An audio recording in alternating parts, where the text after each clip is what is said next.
ഇക്കഴിഞ്ഞ ലോക്സഭാ തെരഞ്ഞെടുപ്പിൽ ഏറ്റവും ശക്തമായ മത്സരം നടന്ന മണ്ഡലമാണ് വടകര. യു.ഡി.എഫിനായി ഷാഫി പറമ്പിലും എൽ.ഡി.എഫിനായി കെ ശൈലജ ടീച്ചറും മത്സരിച്ച വടകരയിൽ തുടക്കം മുതൽ വിവാദങ്ങൾ കൊണ്ടും ശ്രദ്ധേയമായി. ഇടതുമുന്നണിയുടെ കോട്ട എന്നറിയപ്പെടുന്ന വടകരയിൽ കഴിഞ്ഞ 3 ലോക്സഭാ തെരഞ്ഞെടുപ്പിലും യു.ഡി.എഫ് ആണ് വിജയിച്ചു വരാറ്. ഇപ്രാവശ്യം വടകര തിരിച്ചുപിടിക്കണമെന്ന ഉറച്ച വിശ്വാസത്തോടെയാണ് എൽ.ഡി.എഫ് അവരുടെ പവർഫുൾ സ്ഥാനാർത്ഥിയെ തന്നെ കളത്തിലിറക്കിയത്. ഇതറിഞ്ഞ കോൺഗ്രസ് ഒറ്റ രാത്രി നടത്തിയ ചർച്ചയിൽ ഉരുത്തിരിഞ്ഞ സ്ഥാനാർത്ഥിയാണ് ഷാഫി പറമ്പിൽ. രാവിലെ വടകരയിലെ സ്ഥാനാർത്ഥി പ്രഖ്യാപനം കഴിഞ്ഞപ്പോൾ ഇടതു ക്യാമ്പിൽ ആവേശം കൊടുമ്പിരി കൊള്ളുകയായിരുന്നു. കെ മുരളീധരനെ കണ്ടുകൊണ്ട് പ്രചരണം തുടങ്ങിയതായിരുന്നു ശൈലജ ടീച്ചർ.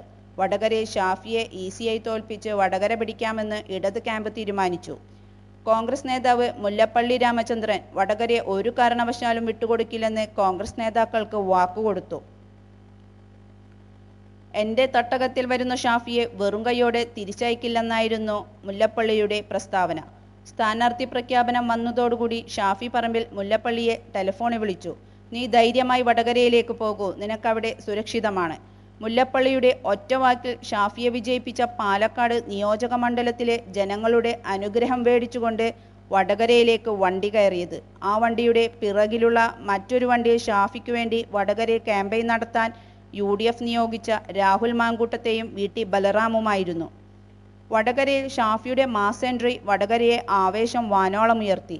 മണ്ഡലത്തിലെ 35% വരുന്ന മുസ്ലിം സമുദായത്തിന്റെ വോട്ടുകൾ കേന്ദ്രീകരിക്കാനായി മുസ്ലിം ലീഗിന്റെ നേതൃത്വത്തിൽ രാഹുൽ മാങ്കൂട്ടം പ്രചരണത്തിന്റെ ചുക്കാൻ ഏറ്റെടുത്തു. വടകരയുടെ എല്ലാ മുക്കിലും മൂലയിലും യു.ഡി.എഫിന്റെ പ്രചരണം ആഴത്തിൽ പതിപ്പിച്ചു. രാഹുൽ മാങ്കൂട്ടത്തിന്റെ ചാണക്യതന്ത്രം യു.ഡി.എഫിന് ആവേശക്കടലായി മാറി. പത്രിക സമർപ്പണം കഴിഞ്ഞതോടുകൂടി യു.ഡി.എഫിന്റെ പ്രചരണ തന്ത്രം മാറ്റുകയായിരുന്നു. രാഹുൽ അശ്ലീല വീഡിയോ ആരോപണം കെട്ടടങ്ങിയതോടുകൂടിയാണ് ഷാഫിക്കെതിരെ പുതിയ ആരോപണം ഉന്നയിച്ചത്.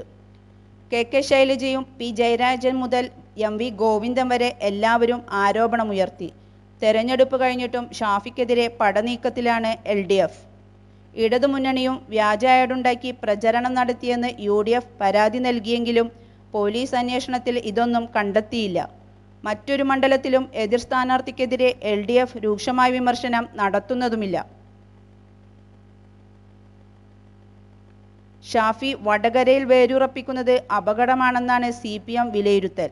നിയമസഭാ തെരഞ്ഞെടുപ്പ് എത്തുമ്പോൾ ഷാഫി സ്വാധീനം വർദ്ധിപ്പിച്ചേക്കാം. വടകരയിൽ CPMന്റെ ആധിപത്യത്തിന് ഇത് ഭീഷണിയായേക്കാം.